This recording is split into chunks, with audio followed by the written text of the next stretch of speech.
Welcome back my fellow Hoi4 players to another video, but this time with a little twist. Okay, so the other day after I finished recording the second part for the Hoover campaign, I decided to go and watch some YouTube videos as usual. And I don't remember exactly why, but I just happened to see an old Minecraft video from way back in the day. And you may be wondering what does Minecraft got to do with the video? Well, you will know soon enough.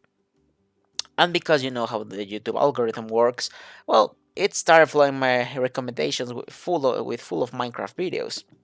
So I watched a few and saw that a lot recently use this type of video where it's like I survive 100 days in X mod or whatnot. And basically, what they do is that they record the gameplay first, and they record their experiences like a type of field report or diary, if you would like to call it that. So that got me thinking, hey, maybe I could implement this type of format for other Paradox games and even maybe Hoi4 instead of using a live commentary type of video. But I just brushed the idea off as something to do later. What I did not expect was that I would use this exact same idea for this video just from the chaos of this campaign. After I did the second part of the Hoover campaign, I was trying to decide on which other faction I would be playing in the Second American Civil War. Oh, and trust me, there are a lot more factions coming to the channel, so keep an eye out for that. So, while I was deciding on which faction to play, I looked at the other countries and saw that Spain, as the car list, can reclaim their possessions in the Americas. So I said, why the hell not? And started the game. I was not ready for the chaos and the mayhem I was going to witness. Of course, at the start of the game, you get a few events detailing the situation of the starting country, and Spain, well, let's just say it's not in the best of places.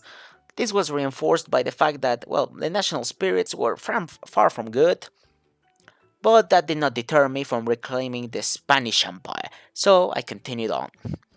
Then some events about the CNTFI came up, but I just couldn't give a crap about them, so as I was planning to play as the card list. After a few days, the card list events started popping off, and basically they said that there were two successors after the death of the current pretender, a mate called Javier and a Habsburg. Of course, what kind of a Kaiserredux campaign would this be if there was not some spice in it? So when the pretender died, I chose to keep the Habsburg. It was time to bring those beautiful genetics back into the Spanish throne. But I was still not playing as the card lists, so I had to either win the Civil War as them or win the elections to tag switch to them. First, I went and tried to get them through elections, and of course, because of my terrible luck, I got the CNTFI, so I had to do the Civil War. To get though, I had to invalidate the elections, or that's what I thought, since, well, it appears that the game kinda bugged out, since there was no Civil War.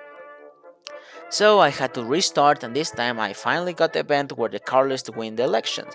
So now I was on track to restore the Spanish claims on the Americas. But before that, I had a big choice to make. I could join the Entente or make my own Mediterranean alliance with many Latin and Catholic countries. Of course, I chose the last option, as having my own cool faction was better than joining Canada.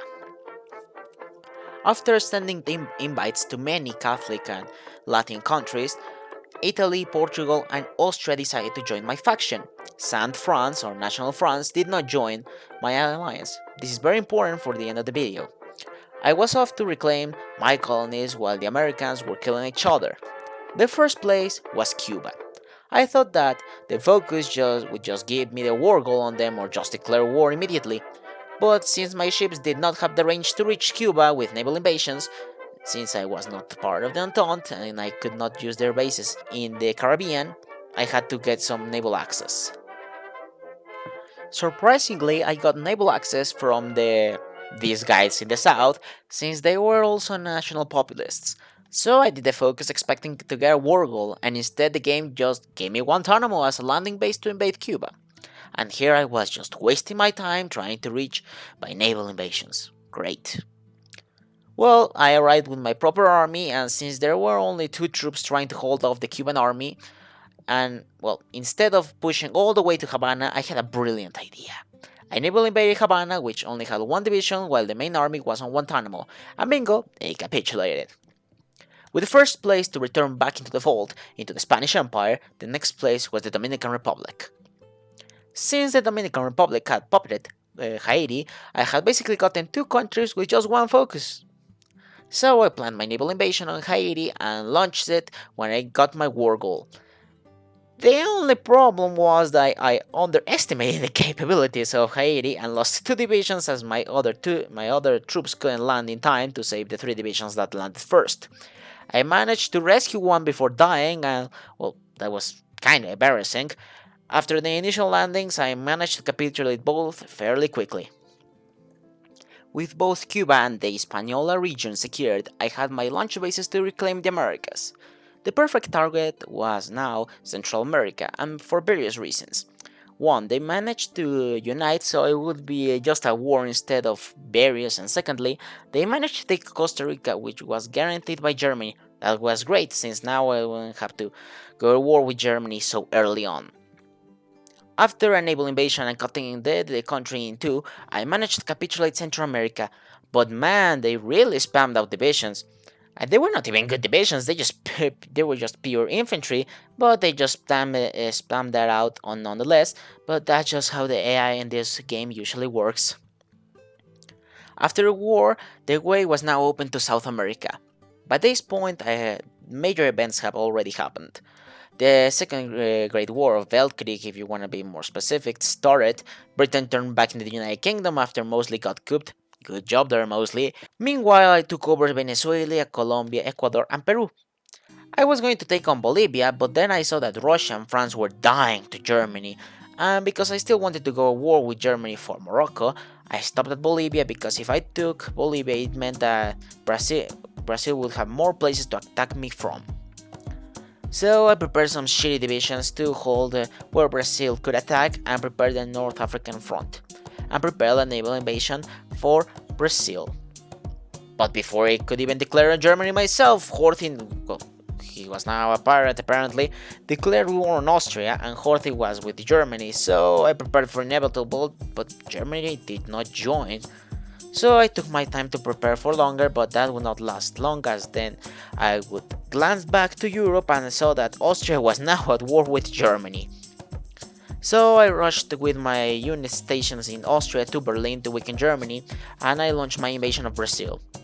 And it was now an all-out mess with everyone basically fighting everyone. I managed to cap Brazil, but Germany had pushed us back to Austria and Bohemia. Things were not looking good. At some point, thanks to all the tags that are in Kaiserredux, the game was running as a PowerPoint presentation. So I took two measures to not only make the game run better, but also make it fun again, as it basically just evolved into just a stalemate. Middle Africa had collapsed and a million tags appeared, so I gave them all to North Rhodesia, I think it was.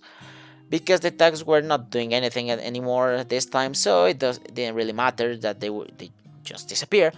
And also I gave the tags in the Caucasus to Russia to spice it up some bits and see if that could break the stalemate.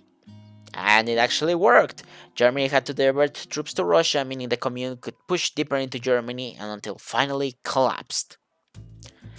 Now there was a weird world where the Indies, the Entente, Russia and my faction had to live together, and everyone was living in peace and forever happy. Of course that didn't happen, and my faction attacked the commune.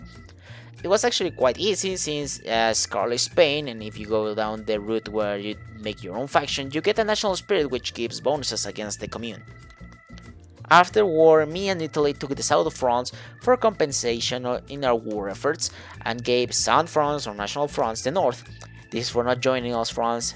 If you only had joined us, this wouldn't have happened.